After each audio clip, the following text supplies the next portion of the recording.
আমি বাংলার যত রাজনৈতিক বিরোধী দল আছেন,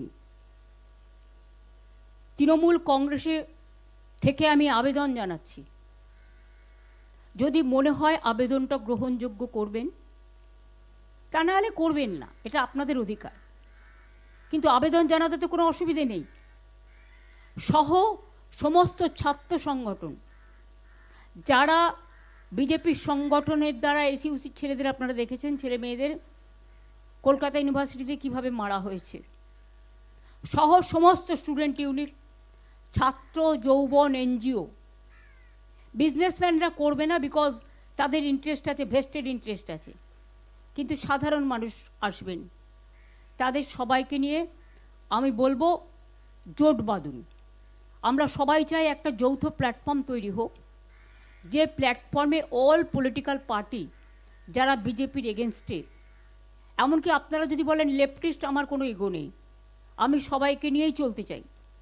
এবং আজকে যা অবস্থা, বিজেপিকে যদি রুখতে হয়, লেফটিস্ট সবাইকে, আল্ট্রা লেফট সবাইকে, আমাদের তৃণমূল কংগ্রেস আমরা কথা দিচ্ছি, ন্যাশনাল পার্টি সবাইকে, যার যতটুকু শক্তি আছে, দিল্লিতেও যেমন আমরা লড়াই করব, তেমনি বাংলাতেও আসুন আমরা জোট বাঁধি।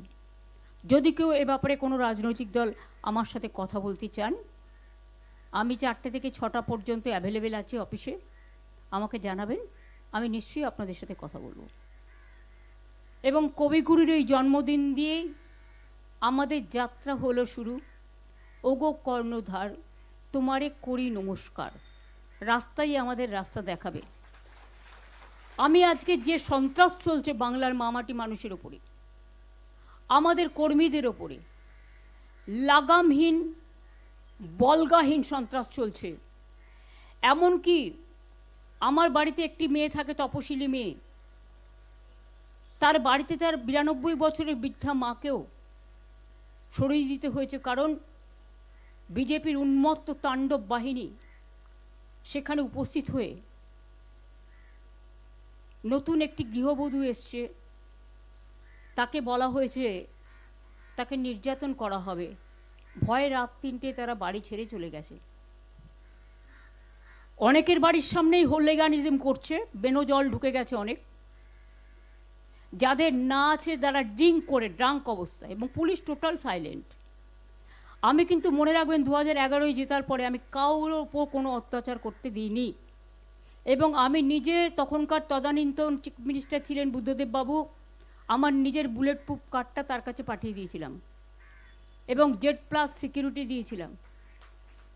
আর ওরা যেদিন থেকে জিতেছে সেই দিন রাত্রি থেকে আমাদের সব সিকিউরিটি উইথড্র করেছে। এমনকি গত পরশু দিন আমি অবাক হয়ে গেছি, যখন দেখলাম আমার ফোন আসছে না, মেসেজ আসছে না, আর কেউ আমাকে ফোনও করছে না। তারপরে দেখলাম ইন্টারনেটটাই উইথড্র করে নিয়েছে। আরে আমাকে একটু 1 ঘন্টা আগে জানাতে পারতো। আমি তো চাই ওরা উইথড্র করুক, আমি ওদের দয়া নিতে চাই না, আমি কারো ক্ষমাভিক্ষে চাই না, আমি কারো সহানুভূতি চাই না, কারণ লড়াইটা আমরা জিতেছি, এটা মাথায় রাখবেন। আমাদের হারানো হয়েছে, এটাই অতীব সত্যি, আগামী দিন প্রমাণ হবে। দিল্লির অল ইন্ডিয়ার সব লিডাররা আমার সাথে যোগাযোগ করেছেন,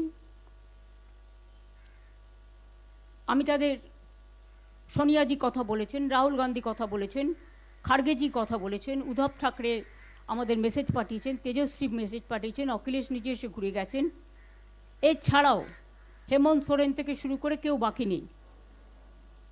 কাজেই আপনাদের, ইভেন অরবিন্দ বলেছে, আমি নিজ জীবনে এত কষ্ট পাইনি যখন আমি নিজেও হেরেছি, এটা হারানো হয়েছে। আমি তাদের সকলকেই মিটিং থেকে কৃতজ্ঞতা জানাই। এবং আপনাদের কাছে একটা কথা বলি, সংখ্যায় হয়তো বেশি লোক এখন পাবেন না, তার কারণ সবার বাড়ি আটকে রেখে দিয়েছে, নয় ভয় দেখাচ্ছে, নয় চুরি করে নিচ্ছে, নয় ডাকাতি করে নিচ্ছে, এমনকি কিছু গুন্ডা বাহিনী, আপনাদের আমি কি বলবো, পরশুদিন মহুয়া মিত্র আমাদের সাংসদ কলকাতা থেকে দিল্লি যাচ্ছিল প্লেনে, সেখানে দেখছে দিল্লিতে যাচ্ছে, কলকাতা থেকে যারা লিগিং করতে এসেছিল তারা ফিরে যাচ্ছে। তারা ওখানে ওকে এত অশ্লীল ভাষা বলেছে, ভিডিও আমাদের কাছে আছে, ওর সঙ্গে সঙ্গে ব্যাক করে চলে এসছে। বললো দিদি আমি তর্ক করতে গেলে আমি চাইনি ওদের সাথে কোনো বিতর্কে জড়াতে। আমি বললাম ভালো করেছো, এভিডেন্স কিন্তু আমাদের কাছে সব কিছু আছে।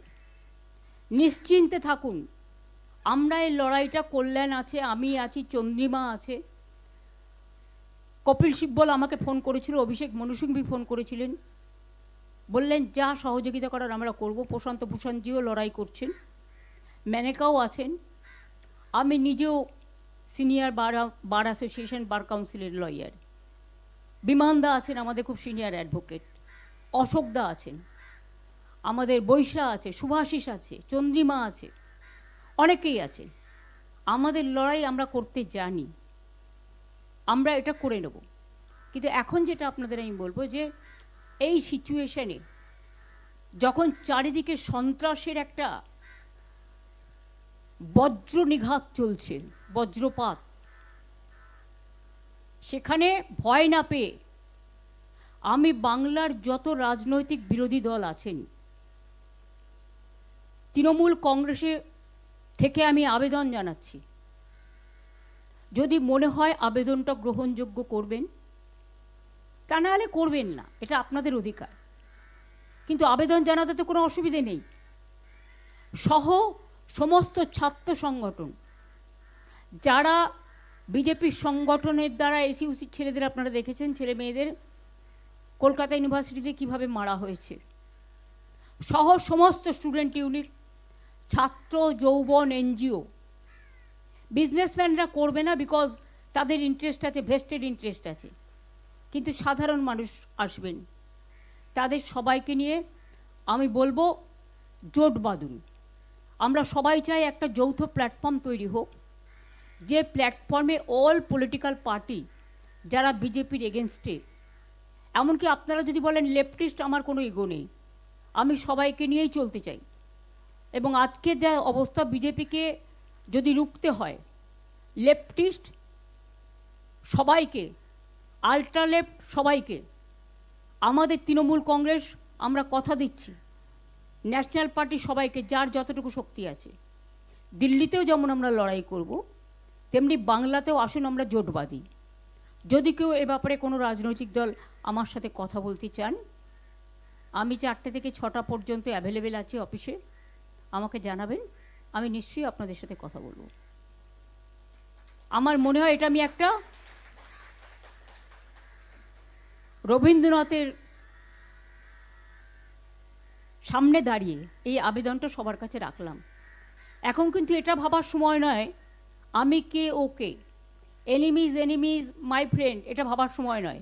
আমাদের ফার্স্ট এনিমি হচ্ছে বিজেপি, রাজনৈতিকভাবে যারা দেশের ভালো চায় না, বাংলার ভালো চায় না, বাংলার মানুষের উপর খুব অত্যাচার করছে, বাইরের গুন্ডাদের নিয়ে এসে, লুম্পেনদের নিয়ে এসে, যাদের কোনো সেন্স নেই, ড্রাঙ্ক অবস্থায়। আমার বাড়ির সামনেও সকালবেলা যাত্রা করেছে, অভিষেকের বাড়ির সামনেও ধাক্কা সারাক্ষণ চলছে, এমনকি ওর বাচ্চারা আছে, সেখানে ধাক্কা টাক্কা মারছে, দরজা খোলো, মেয়েকে বের করে দাও।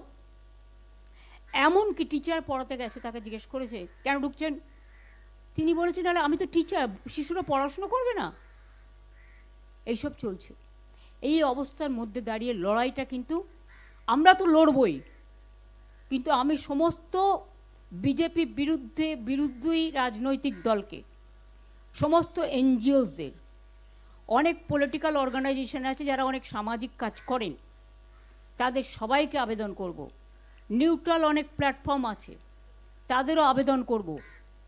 যার কোনো ব্যবসায়িক ইন্টারেস্ট নেই তারা কিন্তু এই আবেদনে দয়া করে সাড়া দেবেন, কারণ ব্যবসায়িক ইন্টারেস্ট যাদের আছে তারা একটু একটু করে সরে যাবে, কারণ তারা তাদের নিজেদের স্বার্থ দেখবে। তাদের নিয়মিতই সরকারে যে থাকে তার স্বার্থে জড়িয়ে পড়ে, আর যখন নিজের স্বার্থে বদনাম করে চলে যায় আর খেসারতটা দিতে হয় রাজনৈতিক দলকে। আমাদের ওদের প্রয়োজন নেই, যারা যেতে চায় তাদের যাওয়ার জন্য আমি অনুমতি দিচ্ছি, যারা থাকতে চায় এবং নতুন করে আসতে চায় তাদের আমি আবেদন জানাচ্ছি, আহ্বান জানাচ্ছি। আমি এইটুকু বলে আমি প্রথম সঙ্গীত করবার আগে তোলা লিস্টটা কোথায়, কল্যাণ বসো, তোমায় গান গাইতে হবে। প্রথমে আমি সুমন ভট্টাচার্যকে বলছি, তারা অনেক লড়াই করেছেন নিউট্রাল প্ল্যাটফর্মে থেকে, এটাও নিউট্রাল প্ল্যাটফর্ম, তার কিছু কথা বলবার জন্য। তারপরেই আমি ডাকবো রন্তিদেব সেনগুপ্তকে। তারপরে আমি ডাকবো কবিতা বলবেন সৈয়দ তানভীর নাসরিন। তারপরে গানে যারা থাকবে আমি তাদের নাম আস্তে আস্তে অ্যানাউন্স করব। এসো।